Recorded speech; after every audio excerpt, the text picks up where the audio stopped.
بسم اللہ الرحمن الرحیم وقال تبارک و تعالی فی القرآن العظیم وَلَقَدْ نَصَرَكُمُ اللَّهُ بِبَدْرٍ۔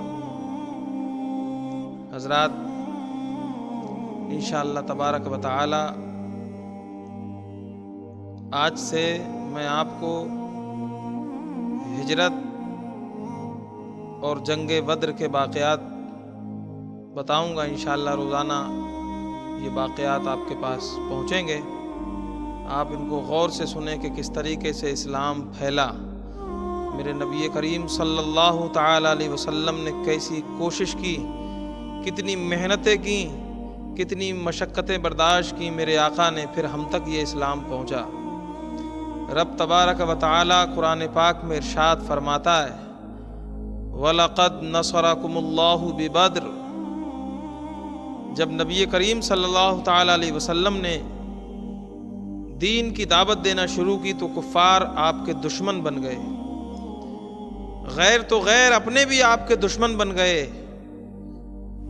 آپ کی جان لینا چاہتے تھے، آپ کو مارنا چاہتے تھے، آپ کے اپنے بھی رشتہ دار، چچا زاد بھائی سب آپ کے دشمن بن گئے۔ میرے آقا صلی اللہ تعالی علیہ وسلم دعوت دے رہے ہیں دین کی، پریشانیوں کا سامنا کر رہے ہیں۔ حضور نبی کریم صلی اللہ علیہ وسلم نے دین کی دعوت دیتے دیتے اسلام کو مدینہ منورہ میں بھی پہنچا دیا۔ میرے آقا کے جانثار صحابہ اکرام رضوان اللہ تعالی علیہم اجمعین مدینے بھی موجود ہیں، وہاں بھی صحابہ اکرام موجود ہیں۔ آقا نے دین اسلام کو مدینے میں بھی پہنچا دیا۔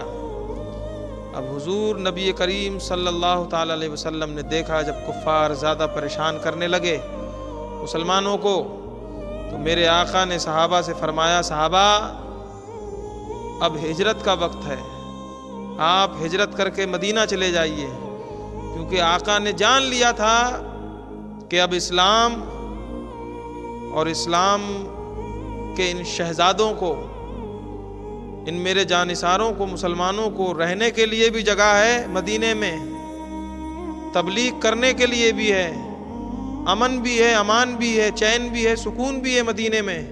تو میرے آقا نے فرمایا اب ہجرت کر کے مدینہ چلے جائیے۔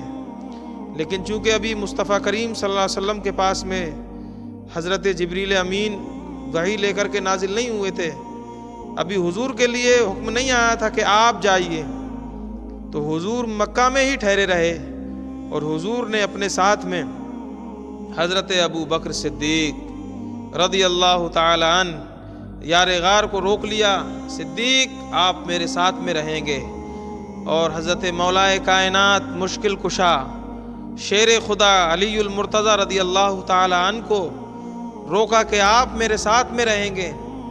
باقی صحابہ اکرام کو حکم دے دیا کہ آپ ہجرت کر کے مدینہ تشریف لے جائیں۔ ان صحابہ اکرام میں سب سے پہلے لبیک کہنے والے، سب سے پہلے جانے والے حضرت ابو سلمہ رضی اللہ تعالی عنہ یہ چلے گئے۔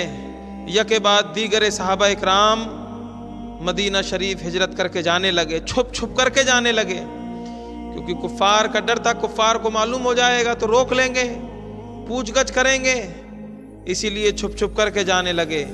جس کو جیسا موقع ملتا اس حساب سے وہ موقع تلاش کر کے فوراً نکل جاتا تھا۔ ادھر کفار میں ہلچل ہے، پورا کفر کانپ رہا ہے کہ اب کہیں ایسا نہ ہو کہ یہ وہاں جا کر کے جمع ہو جائیں اور محمد عربی صلی اللہ تعالی علیہ وسلم ہمارے خلاف ایک بڑی تعداد میں جنگ لے آئیں، فوج لے آئیں، جنگ تیار کر دیں ہمارے خلاف، اور ایک بڑی فوج لے آئیں ہمارے خلاف۔ اسی لیے کفار میں ہلچل مچ گئی۔ کفار نے سوچا کہ اگر اس طریقے سے یہ جاتے رہے تب تو معاملہ ہی خراب ہو جائے گا، یہ تعداد میں بڑھ جائیں گے اور ہمارے خلاف جنگ کریں گے۔ اسی لیے انہوں نے ایک میٹنگ رکھی، کانفرنس میٹنگ رکھی، اور میٹنگ کہیں اور نہیں ہوئی، ابو جہل وغیرہ کے گھر میں نہیں بلکہ دار الندوہ میں ہوئی۔ دار الندوہ میں میٹنگ ہوئی، تمام اہل ثروت، دانشور،